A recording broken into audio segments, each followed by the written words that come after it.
All right, black and gold up in Pittsburgh. I'm sure that we'll run into some people that are going to want to talk about the aftermath of the George Pickens trade, and we're going to talk about it. We unpacked it all from every angle possible in real time yesterday. We've got 10 posts at least about it from every angle at PFT, and even today, it's going to be something that people continue to discuss. Obviously, the deal became official just as the show was ending. The Steelers get a third-round pick next year. There's a late-round swap. Steelers get a 2027 sixth-rounder, or fifth-rounder, excuse me. The Cowboys get a 2027 fifth-rounder, sixth-rounder back. Screw these late-round swaps. I can never keep them straight. Just stop it with the stupid late-round swaps. Oh, got to make it a third-round pick and be done with it. God. Right. Look, I firmly believe that they should have done this before the draft. I don't think they could have done it before the draft. I don't think the Cowboys were ready to blink. I think the Cowboys wanted all their picks this year. Exactly. And there's also a rule of thumb, Chris, that you may have heard, and I don't know how relevant it still is, but I know there are some who will look at a third-rounder next year is roughly equivalent to a fourth-rounder this year. And if you're going to trade a future pick, it's got to be a round higher than what you're talking about this year. Because it's a year into the future. You don't get the player for a year. And I don't know if they could have gotten a fourth-round pick for Pickens this year. Maybe they wanted to save some face and make it a third-round pick because the average fan isn't going to think of the distinction between – it's almost like time value of money. There's time value of draft pick.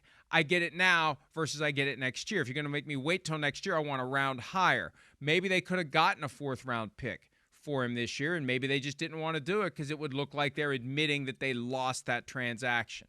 Yeah, maybe. I mean, it's a peculiar trade altogether. I mean, we know it's not from the standpoint of the player and all of that, because we know he's good. We knew there was, some things there, whether it be DK Metcalf, issues with the Steelers where you thought this might happen, right? I wasn't sure. You were all over it and thought it would happen. Like, definitely you called your shot way back when.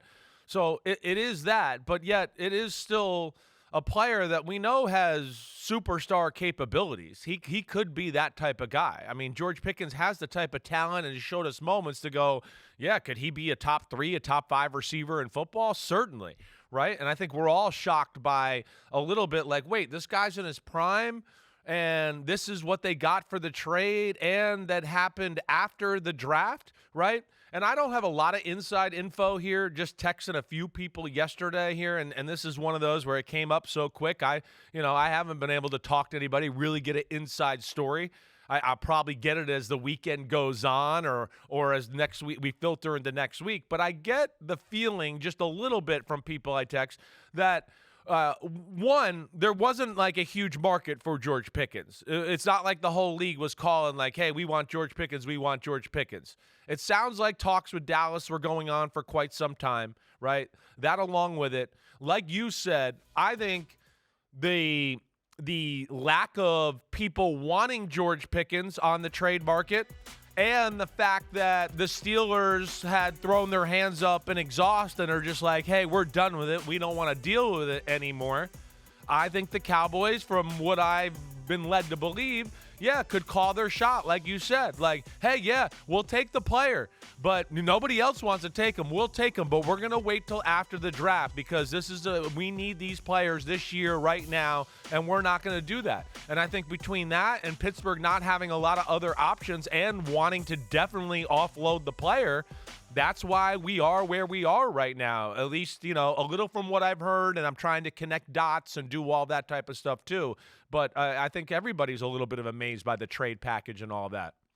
There's been no suggestion there was anyone else. There was never suggestion there was anyone else. And if they had somebody else, that's your leverage comes from two sources when you're dealing with a team on a potential trade. One, you have multiple teams trying to get the same player, and that creates a competition between the teams to make it happen. Case in point, the Browns losing their minds when they were told they're out of the running for Deshaun Watson and ricocheting back around with a 5-year, $230 million deal. Now, that was more Watson-generated because the Texans, and this is brilliant, and Nick Caserio doesn't get enough credit for it, there were 4 teams that were pre-approved to go talk to Deshaun Watson, and it's for Watson and the teams to figure out. That was brilliant. He got what he knew he was going to get, and then Watson turned around and played one against the other. That's where the leverage comes from. There was no one to play against the other. The other source of leverage is, sorry, we're just going to keep him. I've used this example before. Somebody walks up to the door and wants to buy my house and offers me a certain amount of money, and I just say, I don't want to move. Well, I'll offer you more. I don't want to move. Well, I'll offer you more. I don't want to move.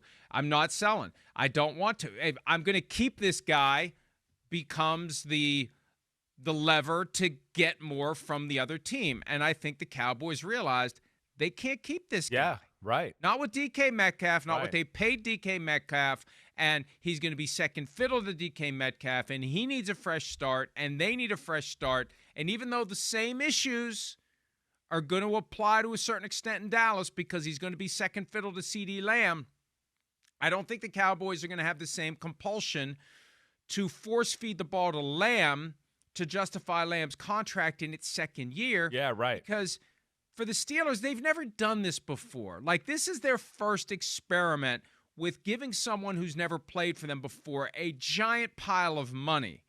They've got to get value out of Metcalf, or they look like idiots for giving him that money, and they may never do it again, where they would give somebody who's never played for the team before any money. I just feel like there's more pressure on the Steelers to get the ball to Metcalf than there is on the Cowboys to get the ball to Lamb, and there's going to be a little more freedom to spread the ball around, and it comes back to the great point that Jason Garrett made on the show yesterday.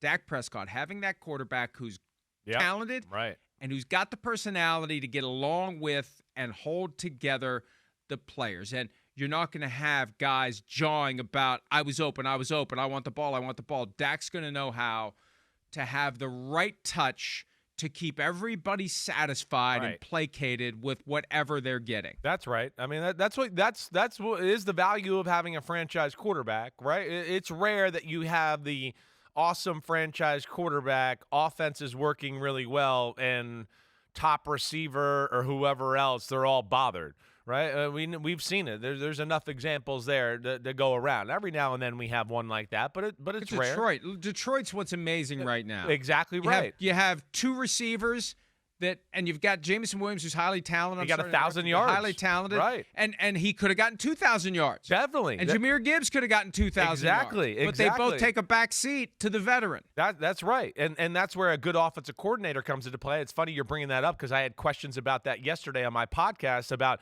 how will the Bears give all the weapons the ball and get everybody and please everybody. And I went back to Detroit and I went, hey, they have 2,000-yard receivers. Sam Laporta almost had 800 yards. Jahmyr Gibbs had 1,400. And Montgomery would have had 1,000 too if he didn't get hurt and miss a few games. So, but yes, good teams, good offensive coordinators, quarterbacks that know how to distribute the ball and distribute the ball the right way usually can make everybody on offense happy no matter what, right? We don't see any issues, a lot of the times in situations like that. But, and I agree with you, back to what you said here, there's more pressure on the Steelers to make DK Metcalf work. But there'll be more pressure on the Cowboys if things get off to a shaky start because George Pickens is going to apply it to the Cowboys, and that will become a situation. And I think that's what you got to worry about, and that's where you hope the Dak Prescott and just the culture of the Cowboys and the way Jerry could talk and make you feel so important can really help a George Pickens here and maybe help him through some tough times like that.